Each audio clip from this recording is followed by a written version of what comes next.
کے پیغمبر کی بات بھی کوئی نہیں سنتا. حضرت عیسیٰ علیہ السلام کے مقابلے پہ کون کھڑا ہوا تھا؟ علماء یہود. چلیں یہاں تو یہ تھا کہ نبی علیہ السلام بنو اسماعیل میں سے تھے اور یہودی جو بنی اسرائیل میں سے. حضرت عیسیٰ علیہ السلام تو آئے بھی خود یہودی نسل تھے، بنی اسرائیل تھے، ان کی بات بھی نہیں سنی صرف اس لیے کہ انہوں نے غلطیاں ہائی لائٹ کی. آج بھی آپ مولویوں کی غلطیاں ہائی لائٹ کریں، ان کی دم پہ آپ پاؤں رکھ کے دیکھیں، نہیں بات مانی. اور خود انہوں نے ہر طرف ادھم مچایا ہوگا، ہر ایک کی غلطی ہائی لائٹ کریں گے. اسی اور رسول اور مبادی کے اوپر جب آپ ان کی غلطی ہائی لائٹ کریں وہ بات ماننے کے لیے تیار ہی نہیں ہوگا. یعنی یہ اتنی بڑی ایک ضد اور ہٹدرمی والا معاملہ ہو جاتا ہے.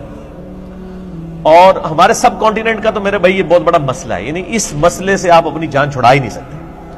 اتنا بڑا ایشو بن چکا ہے سب کانٹیننٹ کے اندر کہ یہاں پر آپ اختلافی موضوعات کے بغیر کسی کو دین کی دعوت دے ہی نہیں سکتے.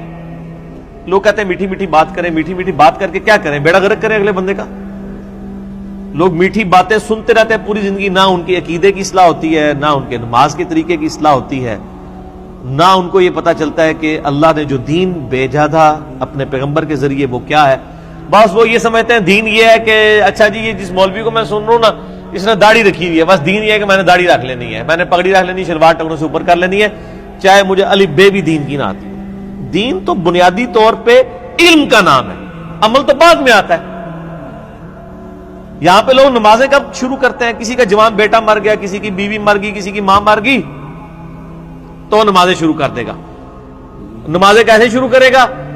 وہ اس کے محلے کی جو مسجد ہے نا، اس مسجد کا جو فرقہ ہے نا، اس فرقے میں وہ فلرش کرے گا. حالانکہ ہونا چاہیے تھا کہ اب اس نے اللہ کے لیے ڈسین کیا ہے، اتنی جیڑی مسجد ہے اتنے جا بڑے آتے مطلب وہی کام شروع کرتا ہے. ہمارے محلے میں ایک واقعہ ہے کہ ہمارے محلے میں میری دادی ماں بتاتی ہیں، ایک وہ میری دادی ماں کی آلموسٹ ہم عمر ہی تھی، وہ فوت ہو چکی ہیں، تقریباً 70s کی ایج میں وہ فوت ہو گئی تھی. تو ان کے بارے میں دادی ماں بتا رہی تھی کہ یہ خاندان پہلے یعنی مسلمان تھا، سنی خاندان تھا. یہ جب وہ بوڑھی عورت پیدا ہوئی نا تو وہ جس باپ کے ہاں وہ اولاد پیدا ہوئی وہاں پہ ان کے گھر اولاد کوئی نہیں تھی.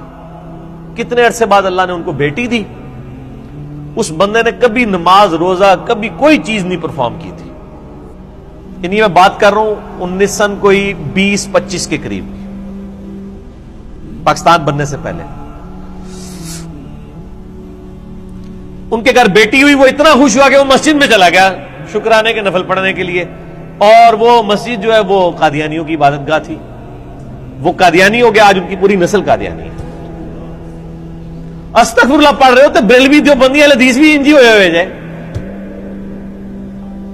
یعنی آپ نے کبھی دیکھا ہے کہ ایک بریلوی کی ماں مری ہو اور اس نے نمازیں شروع کر کے وہ اہل حدیث ہو گیا ہو؟ فلرشنگ بریلوی ہوگا وہ بریلویت میں ترقی کرے گا، اسلام میں نہیں. اہل حدیث جو ہے وہ اہل حدیثیت میں ترقی کرے گا، اسلام میں نہیں.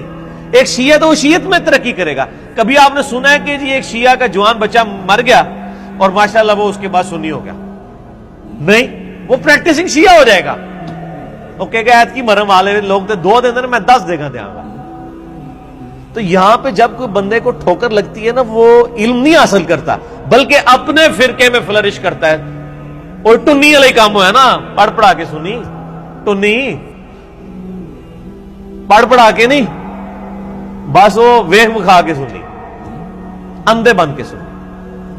تو یہ اس طریقے سے معاملات چل رہے ہوتے ہیں. اللہ تعالیٰ جس کو توفیق دیتا ہے وہ پھر علم کے اوپر یعنی بنیاد رکھتا ہے. اور نبیوں کی وراثت جو ہے وہ تو علم ہے نا جی، عمل تو بعد کی چیز ہے. تو یہاں لوگ کہتے ہیں جناب وہ بڑا نیک ہو گیا. اور نیکی کیا ہو رہی ہوتی ہے؟ وہ دیکھتے ہیں وہ چہرہ بڑا نورانی ہو گیا. وہ اللہ تو بندے ٹرمپ کو داڑھی دکھوا دیں، اس کا چہرہ بھی آپ کو نورانی نظر آنا شروع ہو جائے گا. ٹھیک ہے نا جی. یعنی شکلوں سے کیسے کوئی فیصلہ کر سکتا ہے؟ تارج میر صاحب کی شکل دیکھ کے کیا بریلویوں نے مان لیا کہ ہاں جی وہ دیوبندی بڑے سونے ہوتے رہے؟ وہ کہیں گے نہیں جی تانوں سونی لگ رہی ہے، سامنے پھٹکار نظر آ رہی ہے. اور دیوبندیوں سے پوچھیں وہ کہیں گے الیاس قادری صاحب کے بارے میں اس طرح کے نعوذ باللہ کمنٹس کر دیں گے. تو یہ سارے ایک دوسرے کے بارے میں کرتے ہیں. آپ میں یعنی جب یہ علماء کے جو کلپس ہیں نا آپ اپلوڈ ہوئے ہوتے ہیں نا ان کے نیچے کمنٹس پڑھا کریں.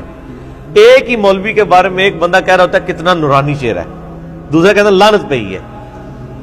چلو ویڈیو ڈیفرنٹ نہیں ہوتی, ایک ہی ویڈیو میں ایک بندے کو لعنت نظر آ رہی ہوتی ہے, ایک کو نورانیت نظر آ رہی ہوتی ہے. سر یہ دونوں ہی فراڈ ہے.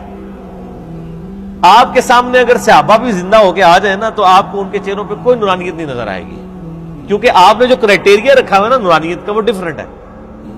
بریلویوں کے نزدیک جس نے مونچھیں چٹ کی ہوئی ہے نا وہ نورانی نہیں ہو سکتا, کیونکہ وہ تبلیغی جماعت کا ہے اور وہ گستاخ رسول ہے. آپ ایک صحابی کی مونچھیں مونڈ کے اس کو تارے جمیل والے بالکل گیٹ اپ بنا کے لیں سامنے, وہ کہے گا لعنت پئی ہے. باج دسنا انہوں کے صحابی ہے, پہلے نہیں. تو اسی طریقے سے باقیوں کا بھی حال ہے. آپ کسی صحابی کو سبز پگڑی بنا کے لے آئیں تو پھر سارے پاکستان دے اہل حدیثاں نو تسی اکٹھا کر کے منواؤ نہ کہ یہ صحیح لگیدا کہ مشرک ہے. وہ نہیں تکے گا یہ بول رہے تو پتہ لگے, نہیں وہ کہے گا شکل تے فیصلہ کرتا ہے بھائی یہ سبز پگڑی پائی مشرک ہے. تو پی کے فلم میں یہی کچھ تو دکھایا ہے انہوں نے کہ شکلوں کے اوپر فیصلے ہوتے ہیں. یہ انہوں نے آئینہ دکھایا ہے آپ کو کہ یہ ہے آپ کی اصلیت. تو جو آپ اپنے کرائٹیریا خود جذباتی ڈاکٹرائن کھڑی کرتے ہیں نا, جب وہ آپ کے عقیدے کے خلاف آپ قرآن و سنت سے بھی دلائل لے آئے نا, وہ پھر نہیں مانتے.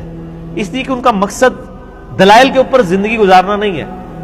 وہ تلک امانیہم, ان کی وشفل تھنکنگز ہیں جن کے اوپر وہ چل رہے ہیں, اور سارے اس کے اوپر چل رہے ہیں. کل حزب بما لدیہم فرحون, ہر گروہ اس پہ خوش ہے جو اس کے پاس ہے.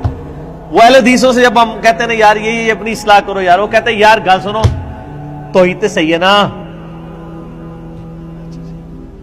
آپ بریلویوں سے بات کرتے ہیں تو وہ کہتے ہیں جناب دیکھ لیں جناب, سوائے ابلیس کے جہاں میں سبھی تو خوشیاں منا رہے ہیں. آج دیکھو 12 ربیع الاول کے دن ہم ہی نکلے ہیں نا, باقی تو سارے گستاخ ہیں. آپ بزرگوں تو ایسے ہی مننے ہیں نا. آپ دیوبندیوں سے بات کر لیں تو وہ آپ کو کہیں گے جناب باقی چیزیں چھوڑیں, دیکھیں صحابہ کے دفاع پہ تو ہم نہیں سارا کھڑے ہیں نا, دیکھیں آگ 4 یار کے نعرے ساری طرف ہم نہیں لگائے ہیں نا. شیعہ کے پاس چلے جائیں وہ کہیں گے دیکھ لیں جی وہ اہل بیت کی محبت تو نبی علیہ السلام نے غدیر خون پہ 2 ہی چیزیں چھوڑی تھی, قرآن اور اہل بیت. تو اہل بیت کو ہم نہیں پکڑا ہوا ہے نا.